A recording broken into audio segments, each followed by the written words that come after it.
Good afternoon, ladies and gentlemen. My name is Bob Orr. I'm the Special Advisor of the Secretary General on Climate Change. And it's my great pleasure to join Minister Hakima Haite for this discussion today. Now, until we came up here, we didn't realize that we're actually putting the questions to each other and not having someone else. So I think I wanted to just begin. We have these wonderful banners behind us about COP22. And Madam Minister, you're going to play a central role in getting us to and through COP22.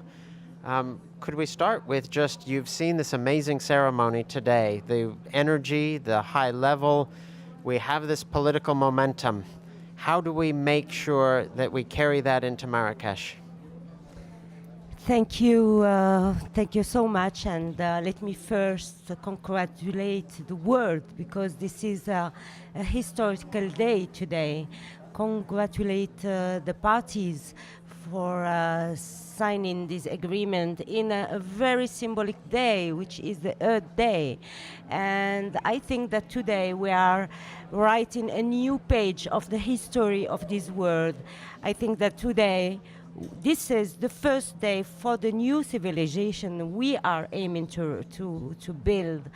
And we have lived during 2 years. It began in Lima already. During 2 years, we have lived this moment, and we hoped to reach this moment, and we did it.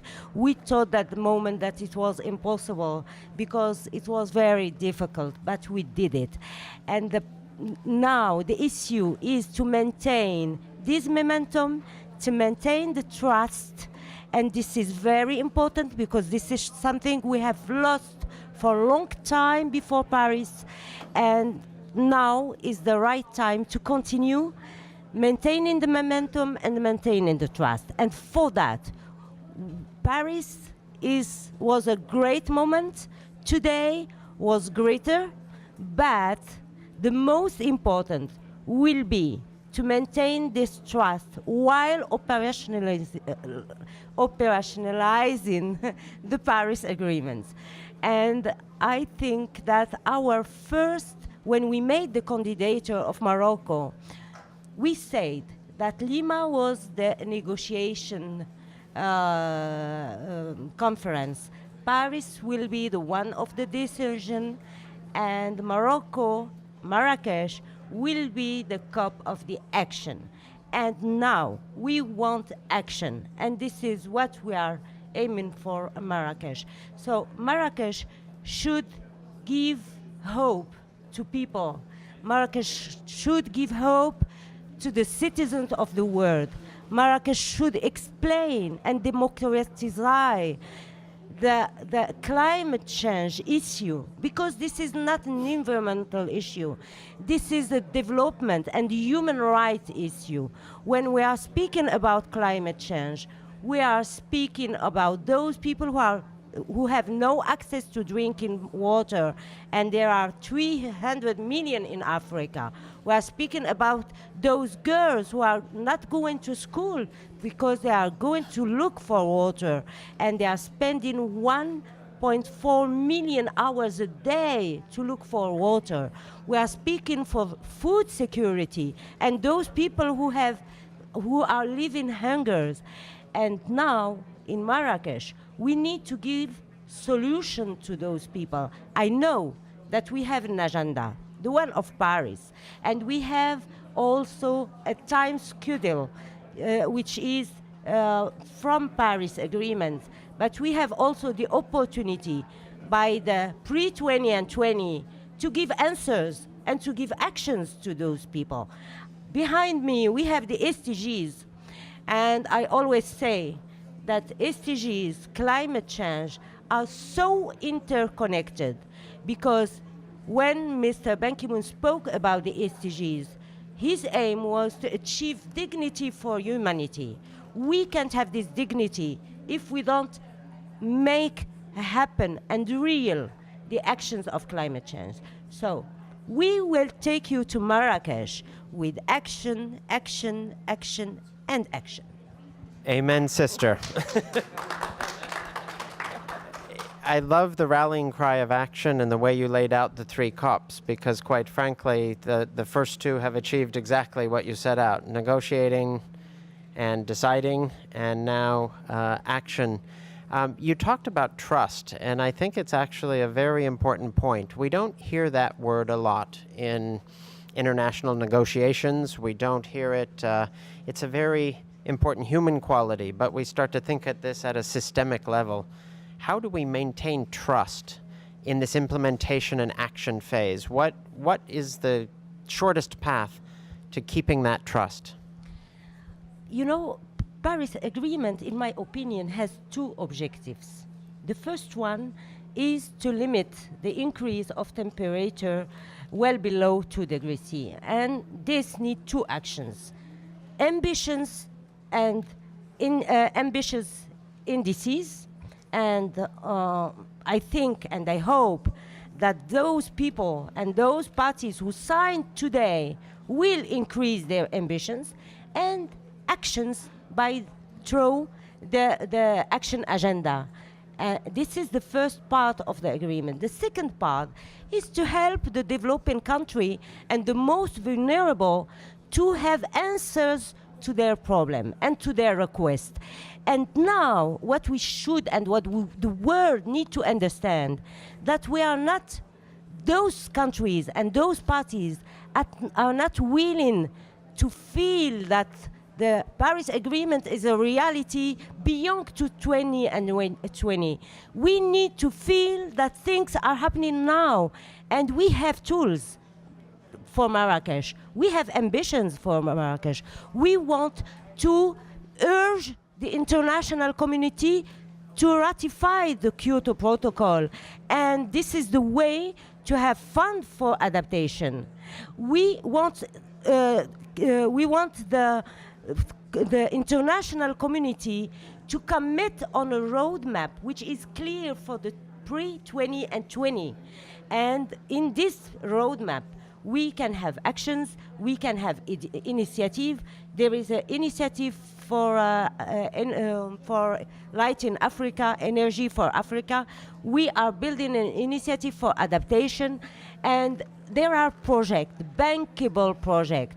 And now we need that those parties who can help.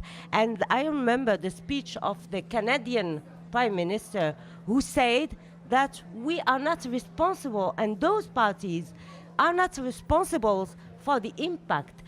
I think that the international community and the citizens of this world need to understand that by implementing the Agreement of Paris and accelerating the actions and the global action agenda, we not only solving a problem of climate change, but we are giving food to people who need food, because there is 600 million hectares which are not irrigated in Africa because of the loss, scarcity, we say.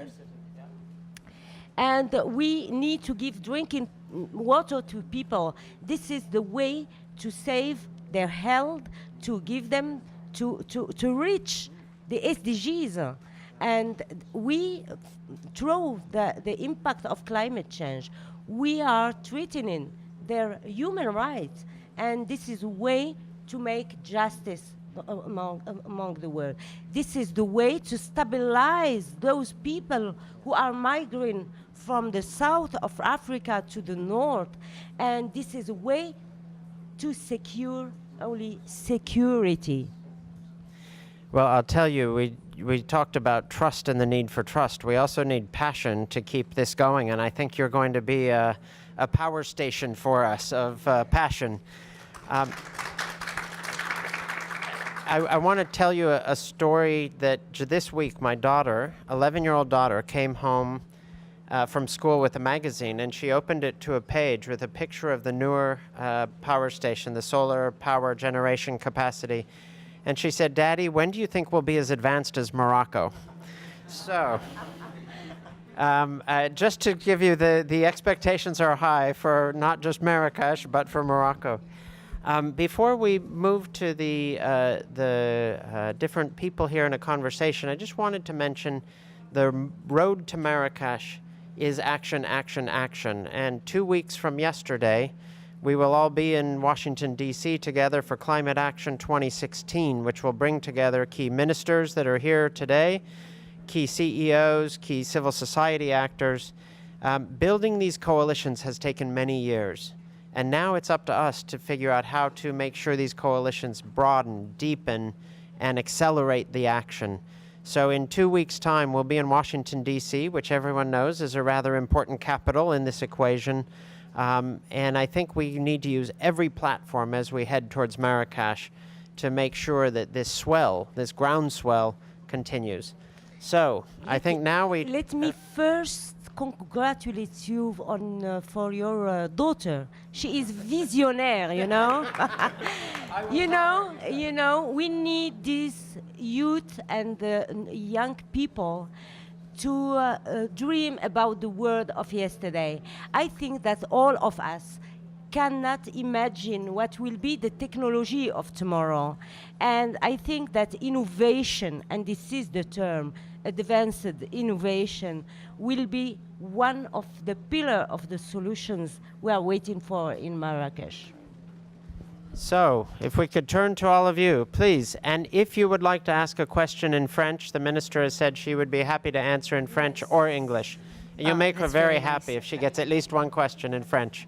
Well, although I speak French and I was born in Marrakech, I'm an American who is... Do it in French, please. Yes. Non, vraiment. First of all, I have to congratulate you via your extraordinary King of Morocco, Mohammed V, who would be very proud of his grandson, Mohammed VI, who has implemented this extraordinary engagement in climate change, in everything innovative. Morocco is right there, very active. So with this, you have an enormous responsibility. How do you feel about that, having being the leaders of such a great movement? Je vais par contre vous répondre en français. Je vous en prie. Merci Madame pour vos compliments.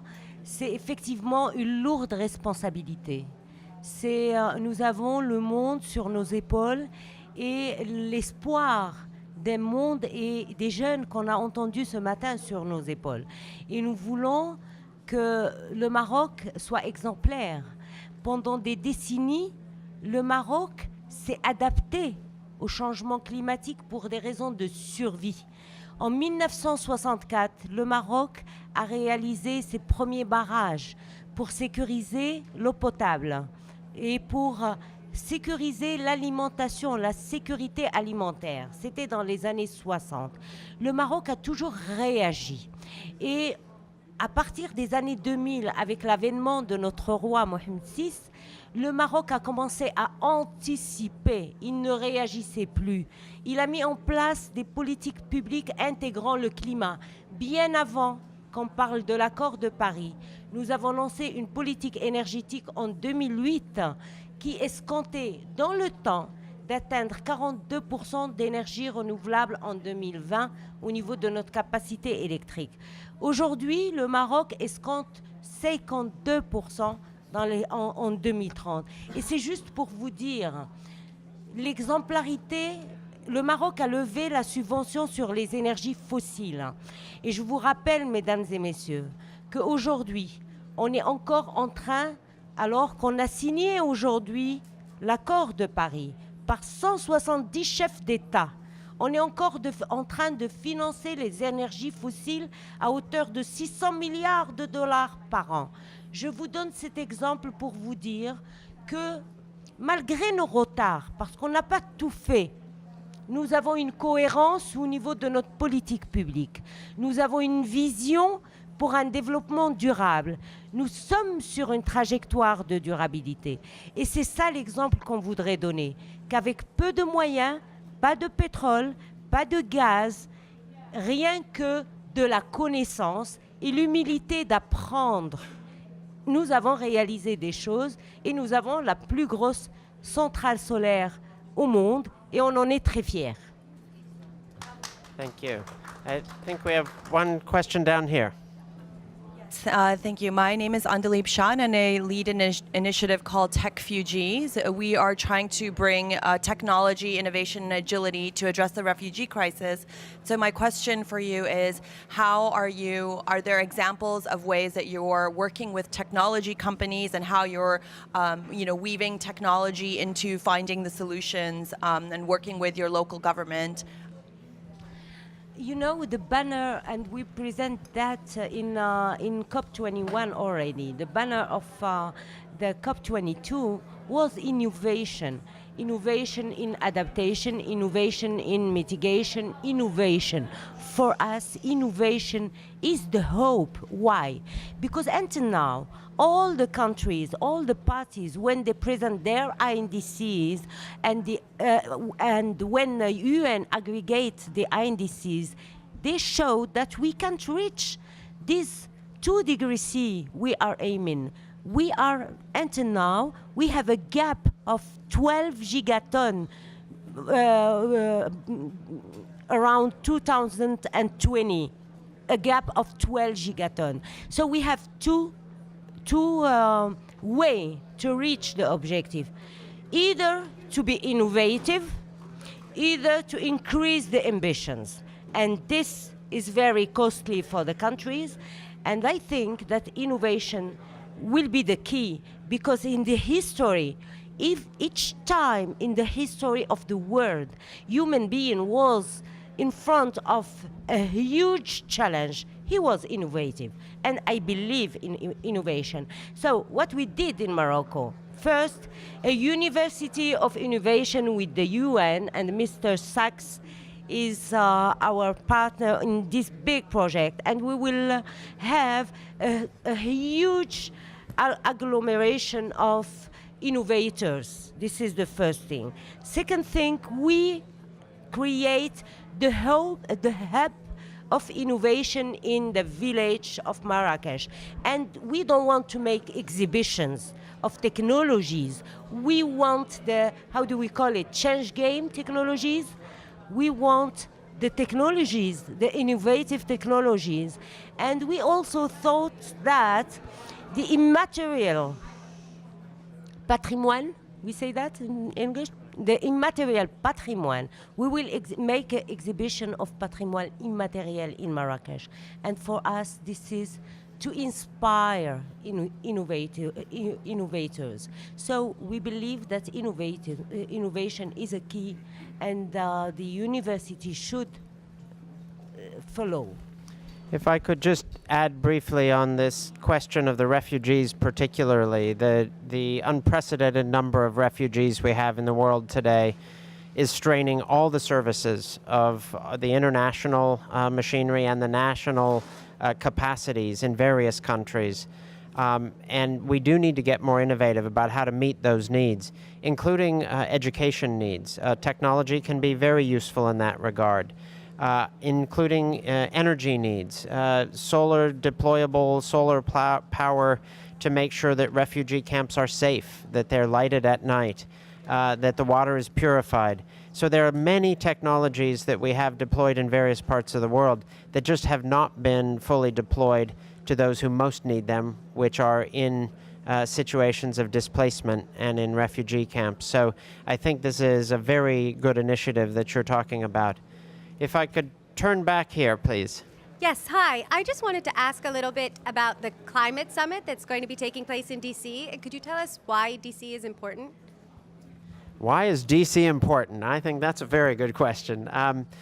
The multi-stakeholder reality that really took a new level here in New York in 2014 is one of the reasons for success of Paris. If you looked at what happened in Paris and how it was different than all previous COPs, it was that the maturation of these coalitions of actors, of civil society, of business, of finance, were much thicker, much stronger, and gave leaders a sense that they could make this deal because they had the power behind them to deliver on it. We need to continually renew that sense. And obviously, coming out of Paris and heading towards Marrakech, there's no better place to try to show that both possibility and the necessity of those coalitions staying in the field. Washington in 2 weeks will be an exciting moment, not only because of who's there and what they're talking about and what they're committing to, but because it's in Washington, D.C. It sometimes amazes me that this discussion does not always go through Washington, D.C. It takes place in many other places. We need all the major capitals to be right in the central nodes in this equation. So bringing the action story that the minister spoke of to all parts of the globe, including Washington, D.C. And in 2 weeks, I think we'll see that that is an important statement of the world to the U.S., but also that the players in the U.S. have an important commitment and story to tell to the world. That back and forth between the world and the U.S. will be central to making sure this is a successful negotiation and a successful implementation on the ground. I just would like, you remind me something. I would like to congratulate Mr. President Obama because of his statement of 2 days ago, I think, concerning the Montreal Protocol. And I think that this is such actions who can help to improve the situation around the world and in a very, very short time. For the action agenda, 2 years ago, we couldn't imagine that the entrepreneurs and the private sector was so involved. And we heard in Paris that the investment in renewable by the private sector were by far higher than our expectation. We were negotiating for $100 billion a year, and the private sector have already injected $500 billion during 2 years in climate change and in renewable. It means that the market is already there. Technology is already there. And the private sector believe, the territories believe in such issue. And for us, I can tell you that this is, for Morocco, climate change was a risk, was a problem, but it was also an opportunity for us to innovate and to create new jobs, green climate jobs, and to create new technology and to decrease the cost of energy on the budget of the state. The cost of energy cost the state 15% of its investment budget. To decrease this cost was and to reorient this money to education, to health, helps Morocco. So for us, climate change is also climate change. Well, thank you. I am told we have run out of time, but I want to thank you all for joining us and thank the minister for coming, but the leadership you're showing now, and you will be leading us here. Do you allow Thank me you. to write what said your daughter? Yes. In fact, I will tell you, What she is asked her if I name? would, Isabel, and she asked Belle. if I was going to see you here because you were quoted in this article. So I think she wanted to know if her dad was really seeing important people. I will be delighted. Thank you so much. Thank you.